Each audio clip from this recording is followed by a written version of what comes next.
Capítulo 2. El Alzheimer y el Parkinson, el azote del cerebro. Las dos enfermedades neurodegenerativas más extendidas hoy llevan nombres propios, Alzheimer y Parkinson. El aumento de su incidencia en una población cada vez más envejecida las ha convertido en objetivos prioritarios de la investigación con vistas a obtener tratamientos más eficaces que consigan paliar sus daños y frenar su progresión. De las más de 200 enfermedades neurodegenerativas identificadas hasta la fecha, el Alzheimer y el Parkinson son las que acumulan una mayor incidencia en la sociedad moderna debido al aumento de la esperanza de vida de la población y a que precisamente la edad es el principal factor de riesgo para la aparición de estos trastornos. Actualmente hay en el mundo unos 600 millones de personas mayores de 60 años, una cifra que en los próximos 50 años ascenderá hasta 2.000 millones, el 21% de la población mundial. El número de personas centenarias se multiplicará por 18. Estas previsiones permiten anticipar que a lo largo de este siglo también crecerá considerablemente la prevalencia del Parkinson y el Alzheimer, lo que urge a la comunidad científica a intensificar la investigación en estas enfermedades con el fin de profundizar en el conocimiento de sus mecanismos y desarrollar nuevas estrategias terapéuticas. Aunque ambas enfermedades son muy diferentes en cuanto a sus síntomas típicos, comparten numerosos aspectos, tales como un diagnóstico tardío, un curso progresivo, cierta predisposición genética de base y la muerte de neuronas como consecuencia del acúmulo de proteínas mal plegadas, tau y alfa-sinucleína, respectivamente. Este último rasgo define a estos trastornos como enfermedades neurodegenerativas causadas por proteínas, o proteinopatías. Además, en ambos casos el proceso degenerativo comienza en lugares muy localizados del cerebro, habitualmente en regiones consideradas primitivas como la sustancia negra compacta en el caso de la enfermedad de Parkinson y el núcleo basal de Maynard, el hipocampo y la corteza cerebral entorrinal n. El Alzheimer. Desde estas zonas, la patología va extendiéndose progresivamente hasta alcanzar otras áreas y territorios cerebrales siguiendo un patrón similar al de una infección, lo que, como ya se avanzó en páginas anteriores, ha llevado a numerosos investigadores a sospechar que las proteínas tau y alfa-sinucleína podrían comportarse como priones, facilitando la propagación de la enfermedad por el cerebro. Ideas como estas son una muestra de que ciertas claves esenciales del Alzheimer y el Parkinson aún escapan a un conocimiento detallado, pero en los últimos 25 años se ha avanzado notablemente gracias sobre todo al desarrollo de la neurobiología molecular, que nos acerca al objetivo de desentrañar las causas y el curso progresivo de estas enfermedades. Los nuevos descubrimientos, junto con el enfoque de la medicina personalizada basada en los genes, sustentan la visión de que en las próximas décadas dispondremos de herramientas más eficaces en la lucha contra las dos enfermedades neurodegenerativas más acuciantes de nuestro tiempo. La enfermedad de Alzheimer. El cerebro aloja nuestros recuerdos, los rasgos que configuran nuestra personalidad y la percepción que tenemos de nosotros mismos, incluyendo las emociones, nuestro aprendizaje cultural y nuestro perfil de comportamiento. En resumen, todo lo que nos define como individuos. Podemos imaginar lo que supone ir perdiendo progresivamente nuestra identidad, comenzando por los recuerdos más inmediatos hasta los más lejanos en el tiempo, olvidando quiénes somos o quiénes son las personas que nos rodean. Este panorama devastador es el que caracteriza a la enfermedad de Alzheimer, que engloba el 70% de los casos diagnosticados de demencia. Sus primeros síntomas suelen manifestarse con pérdidas de memoria, que progresan gradualmente hasta incapacitar a los afectados para llevar una vida autónoma. Sin embargo, y aunque popularmente el Alzheimer suele asociarse sobre todo a la merma de los recuerdos, sus daños son mucho más extensivos, afectando también a la capacidad cognitiva, el carácter y la personalidad, o a la toma de decisiones y la realización de tareas cotidianas. La prevalencia del Alzheimer se incrementa con la edad, duplicándose cada 5 años a partir de los 65. Así, mientras que entre los 65 y los 70 años se diagnostican anualmente 3 casos nuevos por cada 1000 habitantes, la cifra aumenta hasta 9 entre los 75 y 80. Ascendiendo a 70 nuevos diagnósticos en personas mayores de 90 años. Es una enfermedad algo más frecuente en mujeres que en hombres, especialmente por encima de los 85 años, y que afecta en mayor medida a la etnia blanca caucásica que a los individuos afroamericanos o hispanos. Según datos de 2015, en el mundo hay unos 30 millones de personas con Alzheimer, lo que globalmente representa el 6% de la población mayor de 65 años, si bien existe también un pequeño porcentaje de casos diagnosticados a edades más tempranas. Actualmente no se dispone de tratamientos curativos, aunque se cuenta con medicamentos cada vez más eficaces para ralentizar su evolución progresiva y minimizar sus síntomas, permitiendo a los afectados permanecer activos durante más tiempo. Este trastorno neurodegenerativo lleva el nombre del neurólogo y psiquiatra alemán Louis Alzheimer, quien en 1907 publicó sus observaciones clínicas sobre una mujer llamada Auguste Dieter que murió a los 56 años con una profunda demencia a causa de lo que el médico describió como una enfermedad singular y grave de la corteza cerebral. El nombre de la enfermedad de Alzheimer fue propuesto después por el psiquiatra alemán Emil Kraepelin, que defendía un origen biológico y genético para las enfermedades mentales, incluyendo las demencias, en contraposición a los factores psicológicos como proponía el austríaco Sigmund Freud. El trabajo de Alzheimer, Kraepelin y sus muchos colaboradores se centró en describir con precisión las lesiones cerebrales de las demencias y de otras enfermedades psiquiátricas como la psicosis. La principal discusión en aquella fase temprana consistió en diferenciar entre la demencia senil en sentido amplio y la enfermedad de Alzheimer, un debate que terminó con el reconocimiento de que este trastorno concreto era de hecho la causa más frecuente de demencia senil. Por entonces también se distinguieron las variantes de inicio precoz de la enfermedad, antes de los 60 años, y las tardías que aparecían a edades más avanzadas. El fallecimiento prematuro de Alzheimer debido a las complicaciones de una infección le impidió continuar indagando en la que se convertía en la primera causa de demencia asociada a la edad. La investigación sobre la enfermedad prosiguió, pero en la etapa posterior se produjeron pocos cambios sustanciales en el progreso de su conocimiento.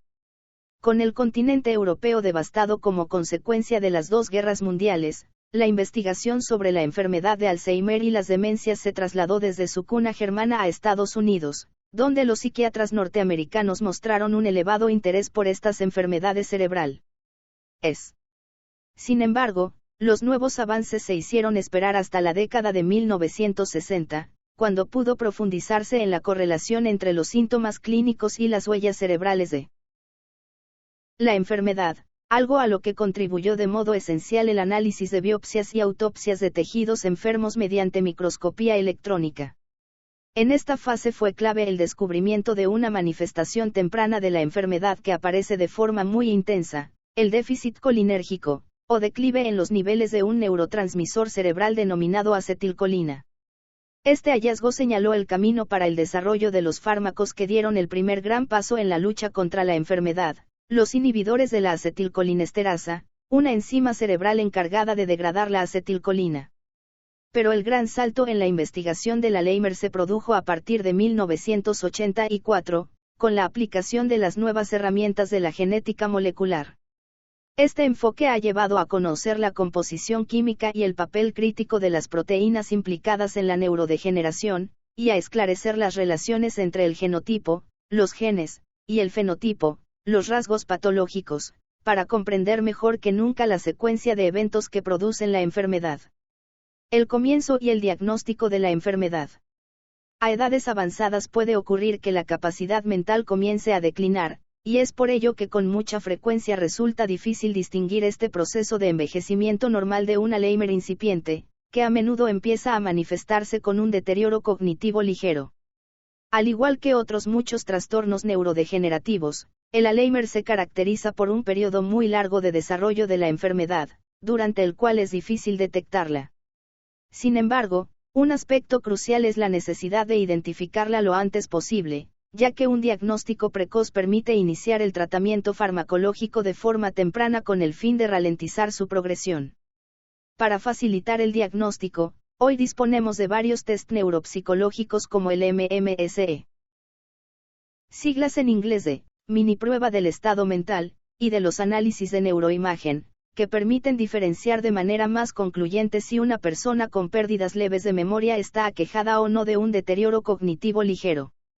El MMSE introducido en su primera versión en 1975 y refinado posteriormente. Es un test rápido que se realiza en solo 5 o 10 minutos y que puede repetirse a lo largo del tiempo para estudiar cómo la progresión de la enfermedad afecta a la orientación en el espacio y en el tiempo, la atención, la concentración y la memoria, el cálculo y la capacidad de abstracción, la percepción visual espacial y el lenguaje, y la capacidad para seguir instrucciones básicas.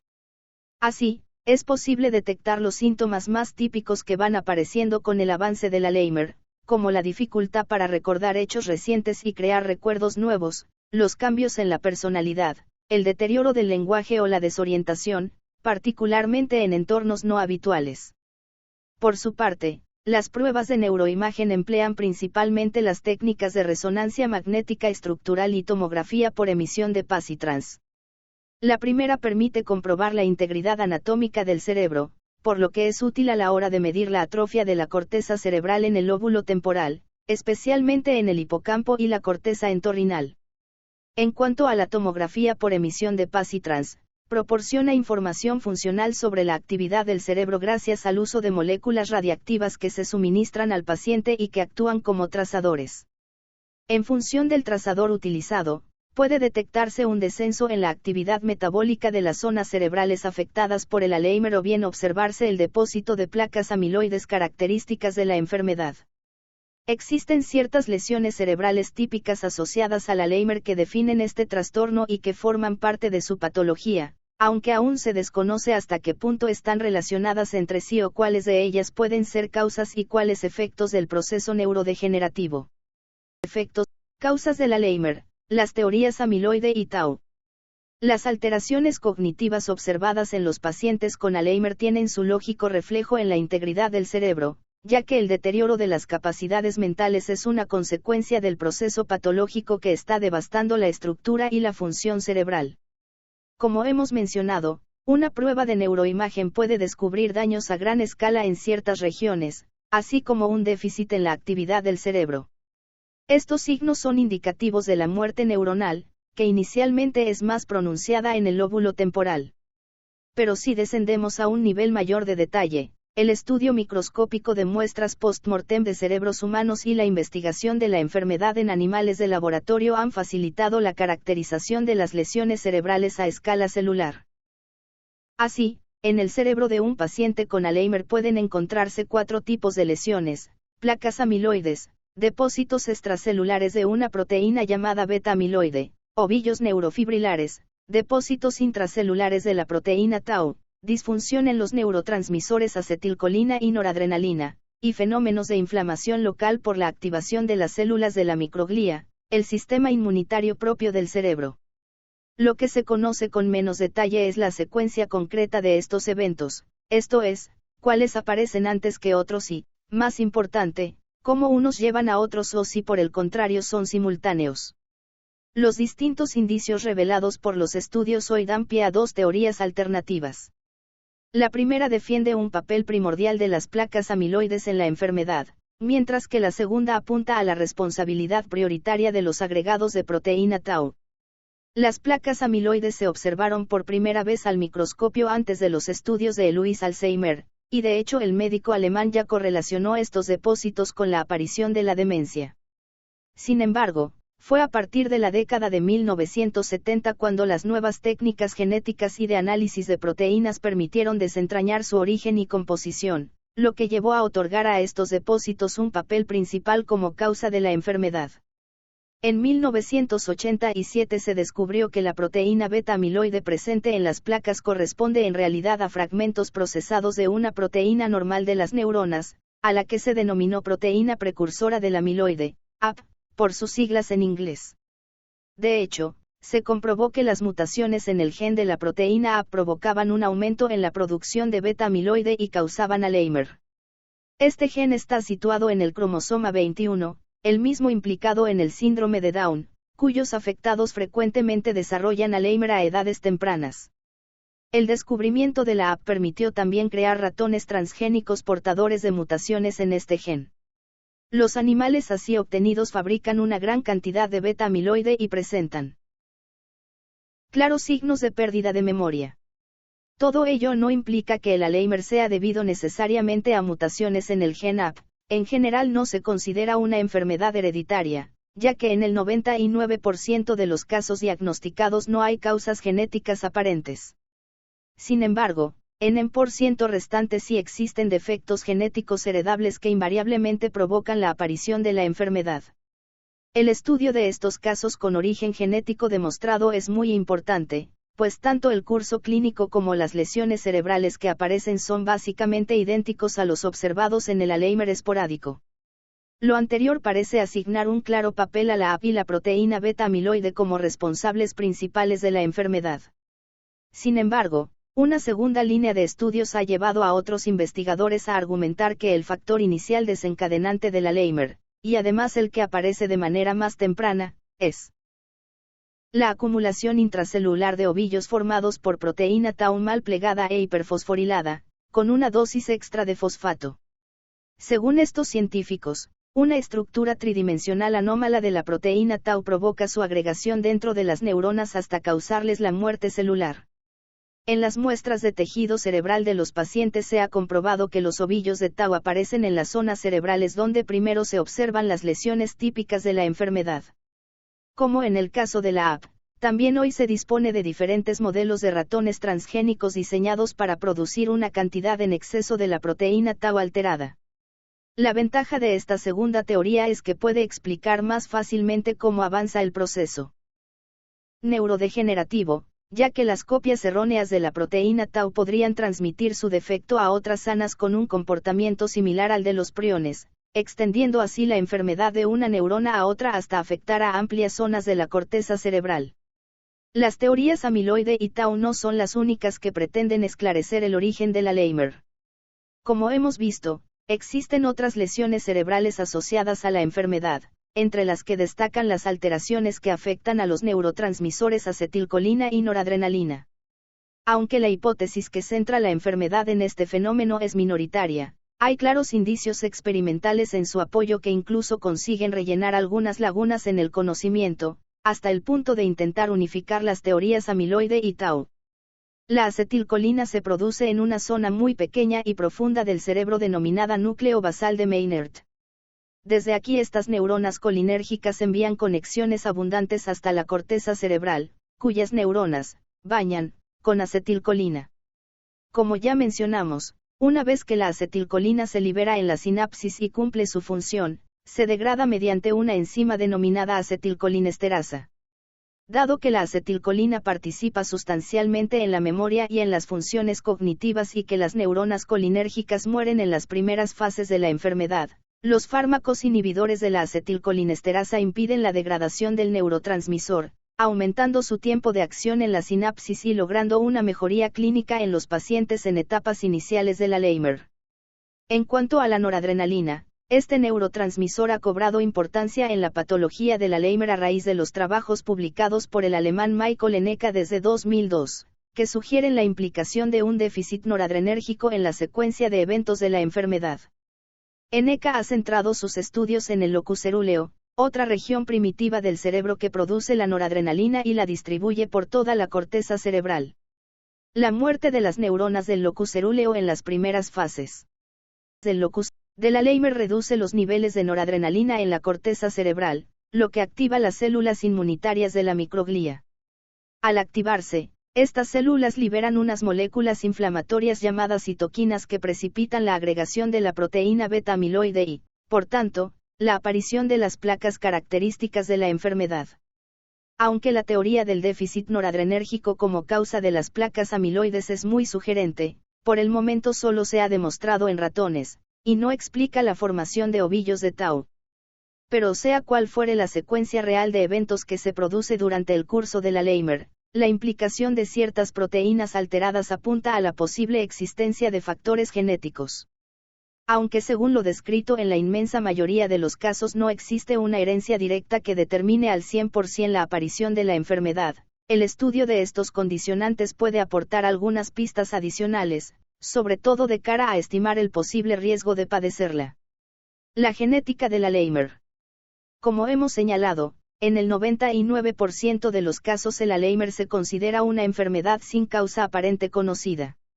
Únicamente en el 1% restante se ha demostrado una herencia genética como causa directa de la enfermedad, que en estos casos aparece a edades más jóvenes y progresa más rápido.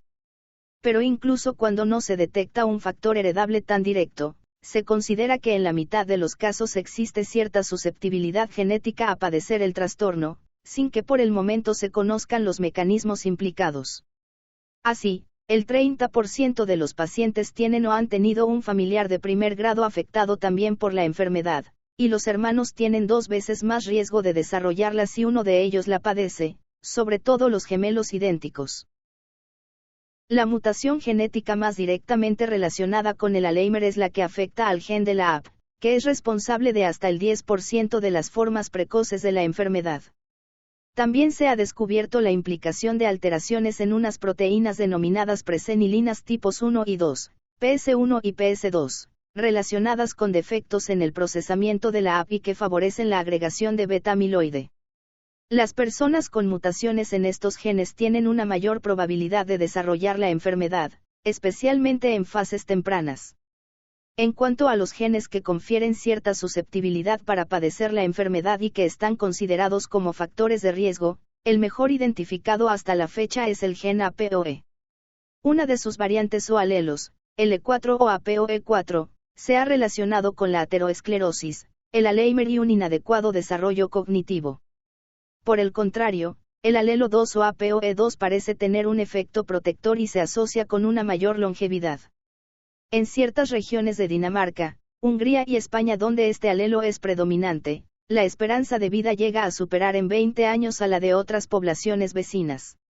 Los test genéticos actuales permiten saber si una persona es portadora de una mutación de APOE4, si bien conviene dejar claro que su presencia no es garantía de desarrollar la enfermedad, aunque el 60% de los pacientes con Alzheimer poseen al menos una copia de APOE4, también se sabe que al menos un 35% de los enfermos no llevan esta mutación, y que las personas con 2 copias, una paterna y otra materna, no siempre llegan a padecer el trastorno.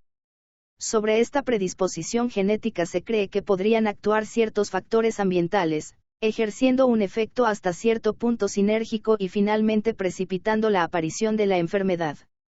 Entre estos posibles factores se encuentran las infecciones víricas. Recientemente, investigadores de la Universidad de Oxford, Reino Unido, han relacionado el virus del herpes con la enfermedad de Alzheimer, tras haber encontrado en los cerebros de pacientes fallecidos unos niveles de este virus que duplican las tasas encontradas en cerebros normales. Esta observación sugiere que quizás el Alzheimer podría ser algo así como un daño colateral causado por la respuesta del cerebro frente al virus. De hecho, científicos de la Universidad de Harvard, Estados Unidos, han demostrado que la proteína beta-amiloide que se acumula en el cerebro de pacientes con Alzheimer se comporta como un agente antimicrobiano uniéndose a las moléculas de la superficie de varios tipos de virus herpes, lo que promueve la agregación de beta-amiloide como protección frente a la infección vírica.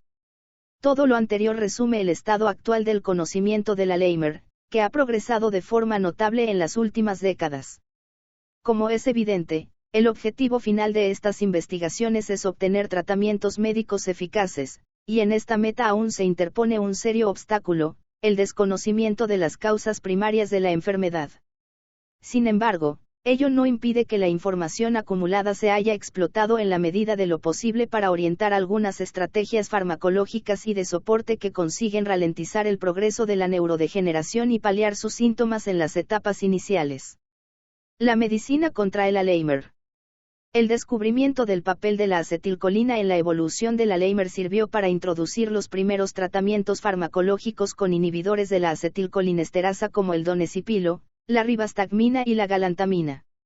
Estos medicamentos potencian la disponibilidad de acetilcolina en la sinapsis, siendo bastante eficaces en las fases tempranas o moderadamente avanzadas de la enfermedad. Naturalmente, son tratamientos meramente sintomáticos que no detienen el proceso de neurodegeneración. En etapas algo más avanzadas se emplean otros fármacos como la memantina, que reduce los niveles del neurotransmisor excitador glutamato provocando un efecto favorable en los pacientes.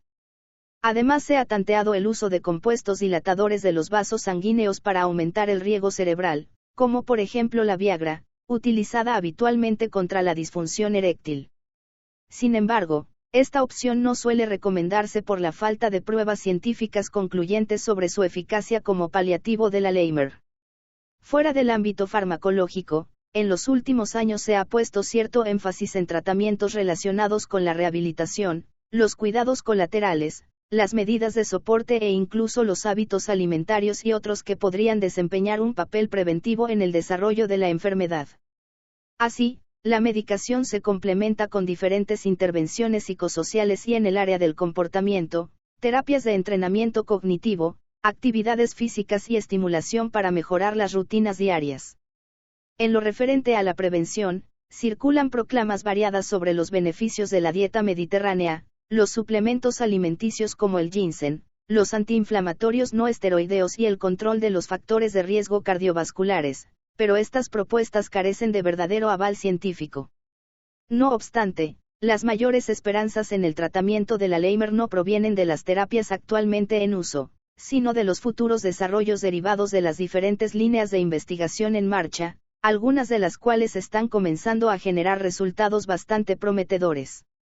Como detallaremos en un capítulo posterior, estas opciones incluyen enfoques novedosos como el uso de vacunas, la modulación eléctrica cerebral, los medicamentos de nueva generación y las terapias celulares y genéticas. La enfermedad de Parkinson. El Parkinson sigue al Alzheimer en la primacía entre las enfermedades neurodegenerativas más extendidas en la actualidad y que más preocupan a una población que hoy disfruta de una larga esperanza de vida. Y al igual que en el caso anterior, también la enfermedad de Parkinson está rodeada de una cierta imagen popular que no se corresponde exactamente con la realidad. Si antes decíamos que el Alzheimer es mucho más que la pérdida de memoria, el Parkinson suele asociarse a los temblores incontrolables. Sin embargo, sus síntomas son inmensamente más devastadores, llegando a perturbar de tal modo el movimiento voluntario que incapacitan por completo al paciente para cualquier tarea, incluso para una tan cotidiana como tragar. A ello hay que sumar otras alteraciones que no afectan a las funciones motoras, pero que son igualmente perniciosas para los pacientes. La enfermedad de Parkinson lleva el nombre de su descubridor, el neurólogo británico James Parkinson, quien describió el trastorno en 1817 como una parálisis temblorosa. Es la segunda enfermedad neurodegenerativa más frecuente después del Alzheimer, con una incidencia estimada del 1% en personas mayores de 60 años, aumentando hasta un 4% a partir de los 80. La edad de inicio se sitúa en torno a los 60 a 65 años, con un porcentaje de hasta un 10% de los pacientes que reciben un diagnóstico a edades más tempranas, entre los 20 y los 50 años. No existe una distribución diferenciada entre hombres y mujeres. A diferencia del Alzheimer, la tasa de mortalidad asociada al Parkinson es idéntica a la de la población general. Es decir, los pacientes no mueren a causa de esta enfermedad. Sin embargo, el Parkinson comparte con el Alzheimer esa condición de enfermedad idiopática que por el momento impide el desarrollo de un tratamiento destinado a atacar sus causas, pero también en este caso se han logrado valiosos avances que permiten mitigar algunos de sus efectos. Actualmente, la medicina dispone de un amplio arsenal terapéutico, tanto farmacológico como quirúrgico, que permite paliar algunos de los principales síntomas incapacitantes, y los estudios sobre la enfermedad han abierto nuevas líneas de investigación que auguran un futuro prometedor de cara a su tratamiento. El desarrollo y los síntomas. Como ocurre con el Alzheimer, el Parkinson también comienza en una región muy localizada del cerebro, dañando la producción de un neurotransmisor concreto.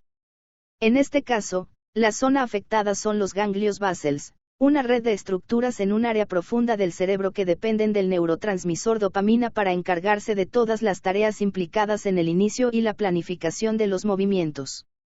Los ganglios basales forman una compleja red de circuitos neuronales que se comportan como un disco duro de un ordenador donde estarían almacenados todos los programas motores, es decir, la forma en la que realizamos todos los movimientos, desde los más simples como coger un bolígrafo hasta las tareas necesarias para ejecutar los más complicados.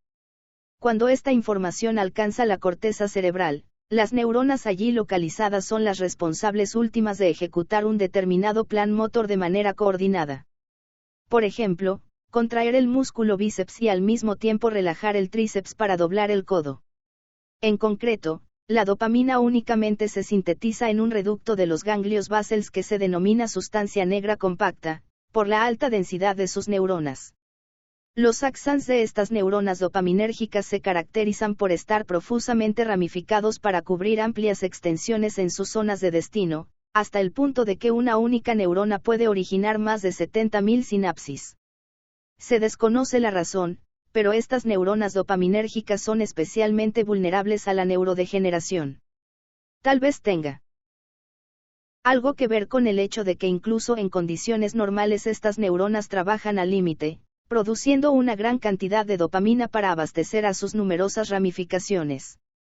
Según el neurocientífico británico Paul Bowlem, esto coloca a las neuronas dopaminérgicas en una situación de demasiadas bocas que alimentar. Pero incluso cuando estas células comienzan a fallar, el efecto no se nota de manera inmediata, ya que otro rasgo de las neuronas dopaminérgicas es su capacidad de aumentar sus ya de por sí elevados niveles de síntesis de dopamina para compensar la pérdida. Así, es necesario perder más de un 70% de estas neuronas para que el cerebro comience a resentirse de la carencia de dopamina, y es en este momento cuando comienzan a aparecer los síntomas del Parkinson. Una implicación relevante es que la enfermedad realmente comienza entre 20 y 25 años antes del primer diagnóstico, pero no se detecta debido a la ausencia de síntomas.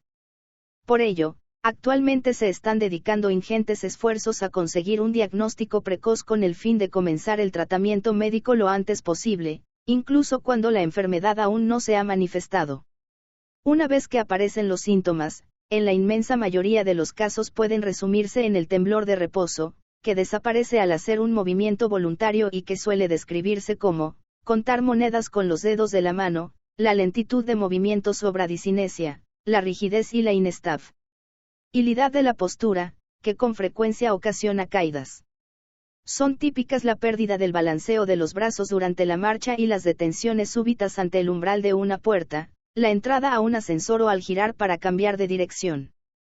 Conforme la enfermedad progresa y, como consecuencia del tratamiento farmacológico, aparecen también movimientos involuntarios de las extremidades conocidos como disinesias, que son muy incapacitantes. Otras alteraciones habituales son la pérdida de la expresividad facial, cara de máscara, y las dificultades para escribir y hablar.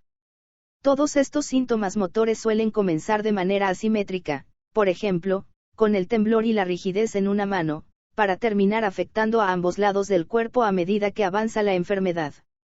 Sin embargo, los síntomas del Parkinson no se limitan a los trastornos del movimiento.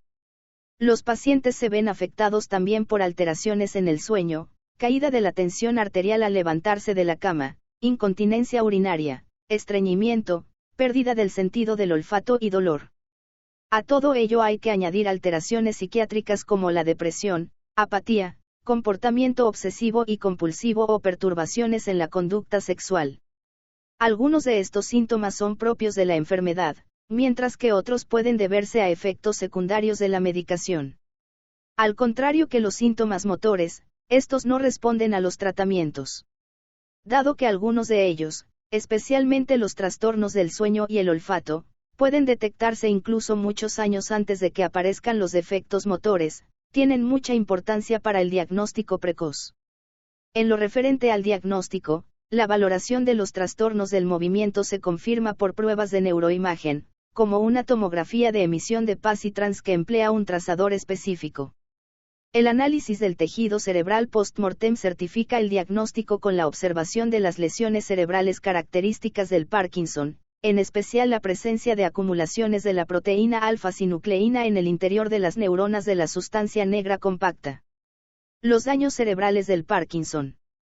La alteración de las neuronas productoras de dopamina de la sustancia negra compacta se inicia cuando estas células comienzan a acumular proteína alfa-sinucleína mal plegada, con una conformación tridimensional incorrecta.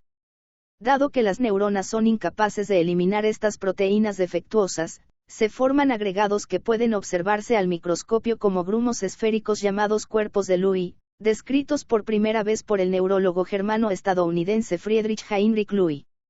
Desde la sustancia negra, las lesiones progresan hasta afectar a otras zonas del cerebro, de manera que en fases avanzadas de la enfermedad aparecen cuerpos de Lewy en la amígdala, el tálamo y la corteza cerebral, entre otras regiones.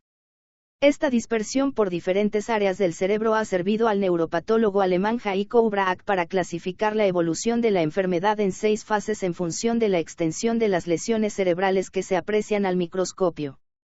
Cuando los cuerpos de Lewy invaden la corteza cerebral, a menudo el paciente desarrolla una demencia que confunde el diagnóstico del Parkinson con el de otra enfermedad llamada demencia con cuerpos de Lewy, aunque en realidad se discute si se trata de 2 trastornos diferentes o de uno solo en distintas etapas. En cuanto al mecanismo de diseminación de la alfa-sinucleína defectuosa, aún no se conoce en detalle, si bien se cree que puede comportarse como un prión, extendiéndose por el cerebro gracias a las conexiones neuronales. Finalmente, otras anomalías que aparecen también en las neuronas dopaminérgicas son dendritas y axons aberrantes y engrosados, lo que se conoce como neuritas de Lewy. Los daños cerebrales del Parkinson no se restringen a las neuronas dopaminérgicas.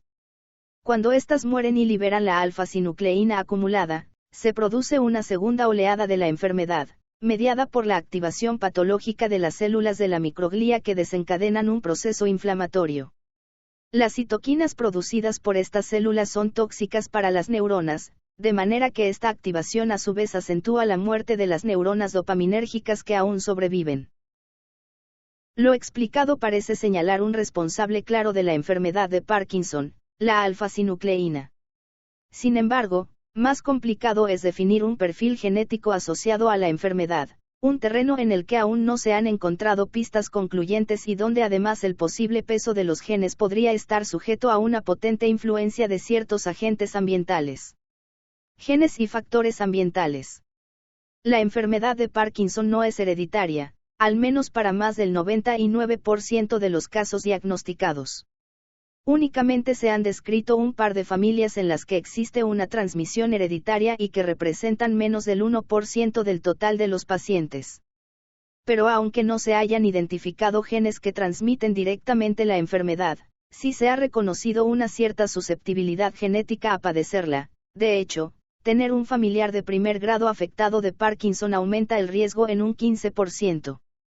En un 5 a 10% de los pacientes se han encontrado mutaciones en diversos genes, como GBA1, SNCA, Parkin, LRRK2 y DJ1. Muchos de estos genes están relacionados con la función de orgánulos celulares como las mitocondrias y los lisosomas, encargados, respectivamente, del aporte energético y de la eliminación de sustancias en las neuronas. No obstante, el vínculo con el Parkinson no se ha determinado con claridad. Probablemente se trate de fenómenos multifactoriales en los que concurren alteraciones en diferentes genes. De todos ellos, el gen GBA1, encargado de fabricar una enzima del lisosoma llamada beta-glucocerebrosidasa, es el que se ha revelado en los estudios como el principal factor de riesgo genético para padecer Parkinson, y hoy es objeto de una intensa investigación que está abriendo nuevas vías hacia futuros tratamientos. La tendencia actual sobre el origen del Parkinson considera que sobre una base de susceptibilidad genética pueden actuar diversos factores medioambientales, así como la concurrencia de otras dolencias como la diabetes de tipo 2.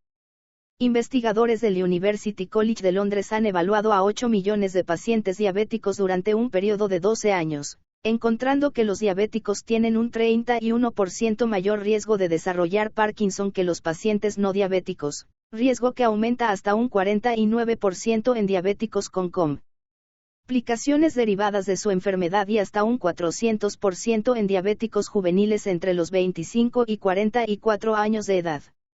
La relación entre diabetes y Parkinson parece estar motivada por el daño en las mitocondrias, pues son estos orgánulos intracelulares los encargados de convertir la glucosa en energía para las neuronas del cerebro.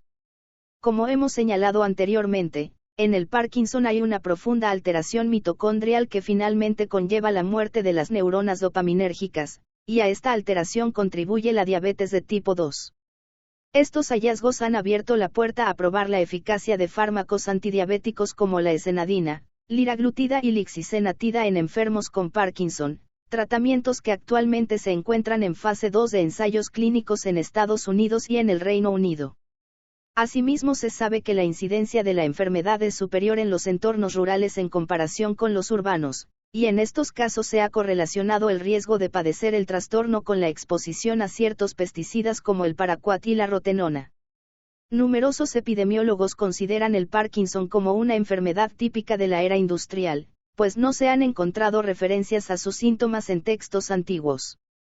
Pero frente a ciertos factores que parecen aumentar el riesgo, otros hábitos lo reducen, como el consumo de cafeína, té y café, el tabaco y el uso habitual de fármacos antiinflamatorios no esteroideos como el ibuprofeno. El posible efecto de todos estos compuestos en el desarrollo del Parkinson aún es un misterio. Pese a lo anterior, como es obvio, no se puede confiar en que ciertos hábitos de vida eliminen la posibilidad de desarrollar Parkinson, una enfermedad que simplemente aparece sin que pueda aportarse un porqué.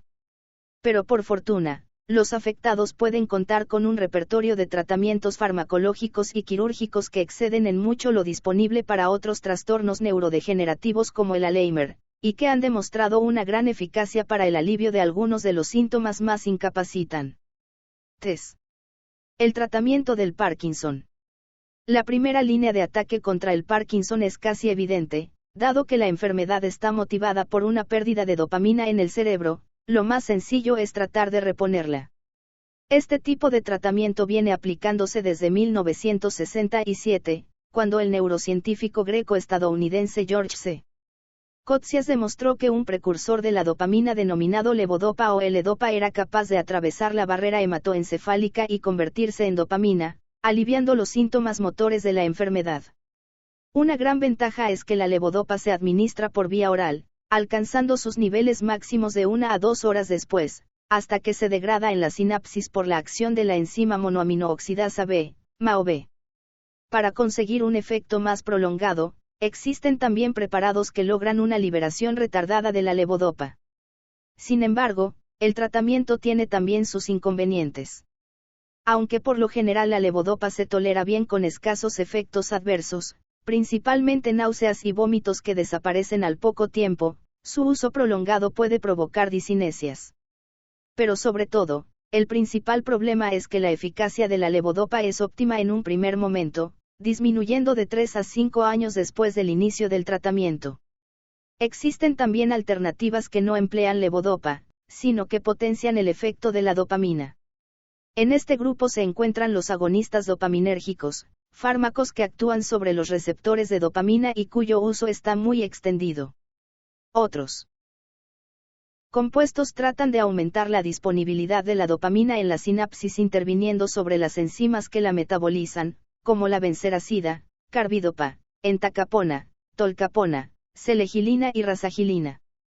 Por último, ciertos medicamentos operan sobre otras vías cerebrales distintas a la dopaminérgica, como las de la acetilcolina y el glutamato o los antidepresivos, antipsicóticos y ansiolíticos. Todo este conjunto de fármacos ofrece múltiples posibilidades terapéuticas. En el Parkinson no hay dos pacientes idénticos, por lo que el tratamiento se personaliza para cada enfermo empleando diferentes combinaciones con el fin de obtener el mejor beneficio médico. Por lo general, los agonistas dopaminérgicos suelen ser la mejor elección en los menores de 60 años o cuando los síntomas son moderados, empleando preferentemente fármacos de liberación prolongada. En fases más avanzadas, todos los pacientes necesitan levodopa, cuya dosis se va ajustando según progresa la enfermedad para conseguir un control adecuado de la función motora. En la mayoría de los casos y con el empeoramiento de los síntomas, con frecuencia aparecen más complicaciones motoras, de modo que ya no es posible controlarlas con estos medicamentos. Sin embargo, también en estos casos existen otras posibilidades de tratamiento más invasivas, consistentes en dispositivos que suministran de forma continua un compuesto llamado apomorfina por vía subcutánea, o levodopa directamente al intestino. Pero, sobre todo, existe un tratamiento no farmacológico que consigue resultados espectaculares en la eliminación de los trastornos del movimiento, la estimulación cerebral profunda. La estimulación cerebral profunda, DBS, por sus siglas en inglés, es una técnica neuroquirúrgica que se realiza bajo anestesia local y que consiste en implantar en una zona concreta del cerebro dos electrodos o estimuladores, uno a cada lado, que actúan como un marcapaso cerebral. Este procedimiento, que se emplea en fases avanzadas cuando los fármacos ya no funcionan, fue desarrollado por los franceses Salim-Louis Benavid y Pierre Pollack en 1985. Desde entonces se ha generalizado, siendo ya decenas de miles los pacientes que han recibido este tratamiento. Curiosamente, el funcionamiento de la DBS es algo complejo y no se conoce en su totalidad. La zona preferida para la colocación de los electrodos es el núcleo subtalámico, en los ganglios basales. Este núcleo está compuesto por neuronas excitadoras que utilizan el glutamato como neurotransmisor y que están hiperactivas en los enfermos de Parkinson. La estimulación con los electrodos produce en estas neuronas una sobreexcitación tan elevada que las impide responder a los impulsos recibidos de otras zonas de los ganglios basales. En la práctica, lo que se logra es desconectar eléctricamente el núcleo subtalámico de la red de los ganglios basales, y paradójicamente esta interferencia recupera una buena parte del funcionamiento normal de dicha red. El resultado es una reducción del temblor de reposo que suele cifrarse en un 87%, de la rigidez en un 59%, la bradicinesia en un 42% y las dicinesias en un 59%, con una mejora del 41% en el control de la marcha y el equilibrio. Con todo, es esencial subrayar que todos estos tratamientos tienen limitaciones, y que ninguno de ellos detiene el curso progresivo de la neurodegeneración. Por ello, son intensos los esfuerzos investigadores dedicados a proporcionar opciones terapéuticas novedosas, a la espera de que en el futuro sea posible evitar el avance de la muerte neuronal. En el apartado farmacológico se trabaja en dos líneas: obtener nuevos medicamentos no dopaminérgicos que actúen sobre otras vías y desarrollar compuestos más específicamente enfocados al tratamiento de los síntomas no motores, los cuales están insuficientemente cubiertos con las terapias actuales. Por otra parte, en el plano quirúrgico se ha introducido con éxito una técnica que sustituye los electrodos por unos pulsos externos de ultrasonidos que provocan una lesión térmica en el núcleo subtalámico. Son ejemplos de los avances actuales en la frontera del Parkinson, un área de investigación en la que se está progresando con gran celeridad gracias a las nuevas aportaciones de disciplinas como la neurobiología molecular y en la que ya se trabaja en la aplicación de herramientas de vanguardia como la terapia génica, que nos permiten vislumbrar un horizonte muy esperanzador en las décadas venideras. Alois Alzheimer y el caso de Auguste Deter. La demencia senil es un fenómeno de sobra conocido desde la antigüedad. Pero lo que en 1901 llamó la atención de Louis Alzheimer sobre la paciente Auguste Deter era que padecía una profunda demencia a pesar de su relativa juventud, 51 años.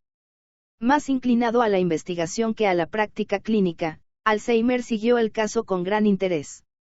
Cuando Deter falleció en 1906, Alzheimer examinó su cerebro al microscopio, descubriendo placas senils que solo se habían observado en pacientes ancianos y otra nueva anomalía a la que llamó ovillos neurofibrilares. Irónicamente, Deter no padecía la forma mayoritaria de la enfermedad, sino una de aparición temprana que suele asociarse a mutaciones genéticas. Sin embargo, estudios recientes de las muestras de su cerebro han arrojado resultados contradictorios sobre la posible presencia de mutaciones en su ADN. El Parkinson, una desconexión del movimiento. La enfermedad de Parkinson es un trastorno de los circuitos cerebrales de los ganglios basales, una red del cerebro encargada del inicio y planificación de los movimientos y que necesita del transmisor denominado dopamina para su correcto funcionamiento. Conforme van desapareciendo progresivamente las neuronas productoras de dopamina, se van manifestando los síntomas típicos de la enfermedad.